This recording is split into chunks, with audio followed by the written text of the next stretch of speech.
नारी सुरक्षा नहीं बीजेडी रणहुंका ढेंकानाल जिला कामाख्या नगर रे बीजेडी पक्षर राज्य रे नारी सुरक्षा को नहीं एसडीपीओ जरिया दाबीपत्र प्रदान करा कामाख्या नगर एनएससी चेयरमैन तथा ढेंकानाल जिला युव बीजेडी सभापति धर्मानंद परिड़ा नेतृत्व में एक विशाल रैली रे विभिन्न नारा दे शहर परिक्रमा करा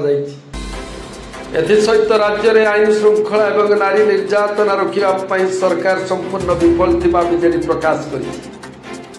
तुरंत एप्रति पदक्षेप ग्रहण कले परिस्थिति भयंकर हेबो बोली बीजेडी चेतावनी देछि। एही कार्यक्रम में बीजेडी नेता कर्मी सहित कॉलेज छात्र छात्री और विभिन्न वर्गर लोक सामिल थिबा देखा मिली। नारी महिला छात्री मानक निर्यातित जो भाव में वृद्धि पाई प्रत्येक दिन 15 जन छात्री और नारी से निर्यातित होती। आज गोपालपुर देखु बालेश्वर देखु पुरी बलंगा देखु यही भाव छात्री मैंने आज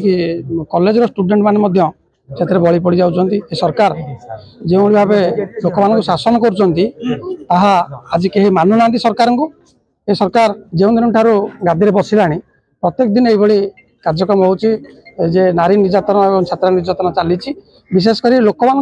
जो सरकार उपलब्धि दवा कथा आज महिला माने शांति श्रृंखला मार्केट रे बुलवा घर राति बाहर दिन दीपर आज सरकार कौन से पदक्षेप नहीं पार न दिन दीपर कॉलेज छात्री मान आज जब ये निर्यातित होती आज कॉलेज भितर निर्यातित होती तेणु ये सरकार उद्देश्य आम आज विजु युव छात्र जनता दल तरफ कामाख्या नगर ठारे एसडीपीओ ऑफिस में आज डीजी उद्देश्य स्मारक पत्र दौचु। ये सरकार नारी निर्यातना और छात्री निर्यातना बंद करूँ।